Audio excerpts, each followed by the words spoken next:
Hey everybody, what's up? Welcome back to the Games Cage. And today I just wanted to make a little thank you appreciation video for the Nintendo Switch, because today it is the 2-year anniversary of the Nintendo Switch. I can't believe it. I can't believe it's it's one of those things where I can't believe it's only been 2 years just because of how many games are on this thing and how many memories I have with this thing. Like, it just feels like it's been with me forever, but the fact that it's only been around for 2 years and it has this fucking lineup of games, it has such a bright future ahead of it, it had such a success, it's phenomenal. And again, we're gonna go through that and break that down in this video. So I remember, again, before the Switch came out, we had the rumors of the NX, which it was codenamed, and people were saying it's going to be like a console handheld, and we were like, holy shit, this is a fucking cool idea if they do that.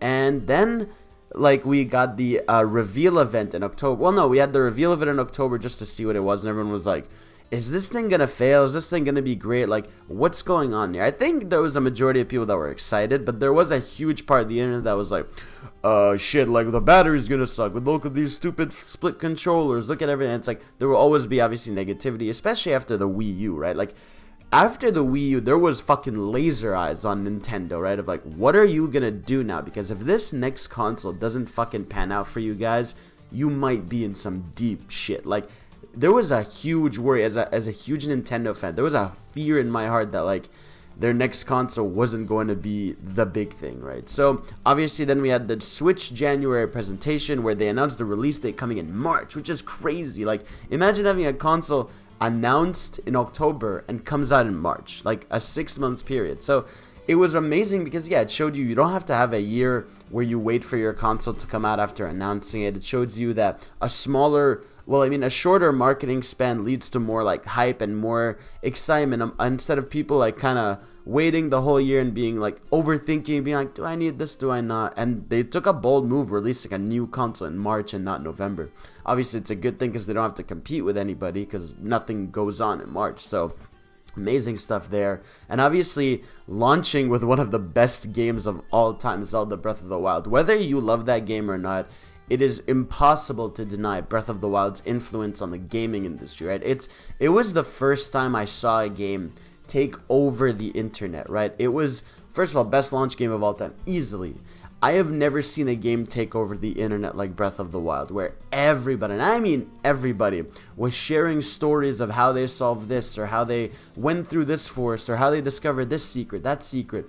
And just everybody was just sharing their stories of Breath of the Wild. And like, there's to this day not a single game, maybe like the closest thing is like God of War, right? But like, Breath of the Wild was special, man. Everyone was just sharing their stories, because again, in the game you could solve every single thing differently. So everyone was not only sharing secrets they were finding, but sharing ways they got to those secrets, and it was just mind-blowing. And again, the Switch by this point was selling like crazy. It was sold out everywhere. You couldn't find one if you didn't get it at launch. I'll never forget launch day, getting Breath of the Wild, and I was at home, I played for like maybe 10 hours straight, and then my mom was like, we have to go to family's house today, and I was like, fuck, and I was like, wait, and I fucking pulled it out the dock, and it was a mind-blowing moment to be like, holy shit, I can play this fucking incredible console game, one of the best games of all time, in the fucking palm of my hand. And I remember going to my family's house, I went just downstairs,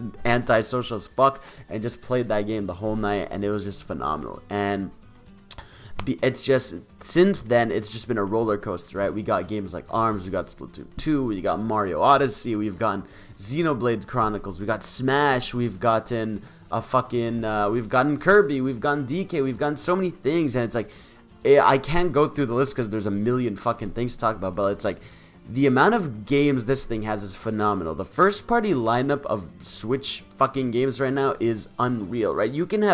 There are multiple games that are 10 out of 10 quality stuff in less than 2 years, which is unbelievable to say, right?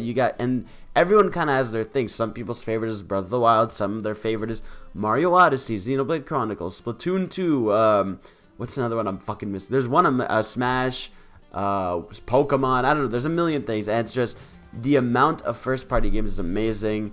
The amount of third-party exclusive the Switch was able to lock in, like Mario plus Rabbids Kingdom Battle, Octopath Traveler. You got all the weird stuff that, like, all the ports, right? Every third party was like, fuck, we want a piece of this pie. And I'll never forget the first few months when all the third parties were like, we're gonna kind of sit and watch in the side and see if this thing works, and then they're like, oh fuck, this thing's selling like crazy, we need to put games on this thing. And like then you started seeing like LA Noire on Switch, you saw all the Mega Man games come to Switch, you saw Phoenix Wright, now we've got Resident Evil, we've got Final Fantasy games coming to Switch, and it's like all of that has been insane support for the console, because now not only does Nintendo have their incredible first party lineup that every month or two they drop a game, but they also have third parties coming in to fill the gaps. And obviously I'd be dumb to not fucking talk about the indies, right? Indie games found their home on Nintendo Switch. There is not a single indie dev out there that doesn't want their game on Switch, because you kept seeing record breaking things where every indie dev would be like, our game fucking sold triple the amount it did on PS4 or Xbox One. You got a game like Enter the Gungeon selling 1 million. You got Hollow Knight selling 1 million. Like, indie games have become million copy sellers on the Nintendo Switch because the appeal of being able to take, you know how indie games are smaller in scope, right? Just how their art style and how they look and stuff. Obviously, not shitting on them, I adore them. But it's like they lend themselves so perfectly to the handhelds, right? And they just became a part of the Switch. Like, to say indies weren't a huge part of Switch is not necessarily success, but Switch's like history and lineup would be like insane. Because again, a game like Hollow Knight has seen huge success. Games like that launch with it, like Binding of Isaac and Snipper Clips and all this stuff. So indies have been huge. Third party games have been great. It's been phenomenal just to see games you'd never expect to like play on a fucking Nintendo handheld, playing it there, right? To this day, when I played like Bayonetta 2 on my Switch, it was weird to me, because especially in handheld mode, it's like, holy shit. Or even playing Mario Kart 8 Deluxe, right? When I played that in handheld, after the hundreds of hours I spent on my Wii U playing that, it's surreal. So like, to this day, I still have those moments where like, I take it out of the dock and I'm just like, I can't believe this. It's helped me, not helped me, like, it's like through bus rides and metro rides and sitting in bed, like having that level, like having to not give up my game, right? Like a game like Mario Odyssey that came out in the middle of my school semester, it didn't fuck me over because I could just take it with me. And it's just, to this day, that's a novelty I really love and respect. And I totally understand why people port beg, right? It's like, obviously, again, it can get much, but it's only because people want to see the games they love on this thing and they want to be able to take it with them, right? It kind of changed the way people want to consume games, right? Like it's changed kind of the way people want to be able to play games, because I have never seen a console, like even PS4, as huge of a success as it is, it's incredible. No one port begs on PS4 like they do for Switch, because people want to be able to take those games on the go, right? Like people want Persona 5 on Switch so badly because they just want to be able to take a long game like that and be able to not just play it on their TV, play it on in the fucking couch, in their bed, outside, wherever. So it kind of changed the way people want to consume games, which is fucking phenomenal. And again, there's a million things I could say about this. Again, some of my favorite memories are obviously the big reveals like Smash and the Mario Odyssey reveal, playing through Mario Odyssey, playing through Breath of the Wild, playing Smash with friends recently, Splatoon 2 online matches, Tetris 99 now. It's like, there's a million memories I could go through, and I'm sure there's a million memories you could go through, but it's been an incredible ride. And I think 2 years into this console, it's unbelievable, and I do genuinely think I would be shocked if this didn't go down in history as Nintendo's best console of all time,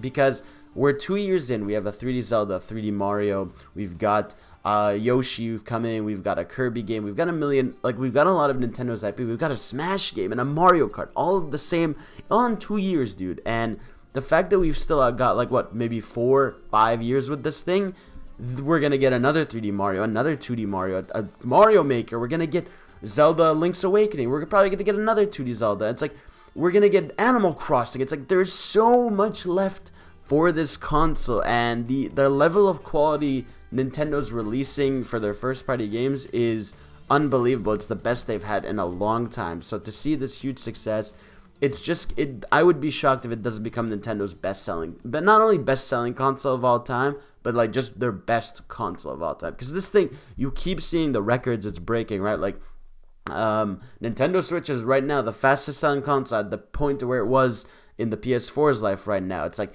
it's breaking records left and right. I think we're at what, like 32 million units worldwide, which is unbelievable, right? And we've seen stuff like a lot of first-party games selling over 10 million, like, casually, and it's just unbelievable. Anyways, I've been ranting on long enough. Thank you all for watching. Let me know your favorite Switch games, your favorite Switch memories. This console means the world to me. I love it so much. I think it might already be my favorite console. I mean, I'd have to think about it a bit more, but I think it already is, or again, it's getting very, very fucking close. So, thank you all for watching. I'll see y'all next time. Thank you, Nintendo.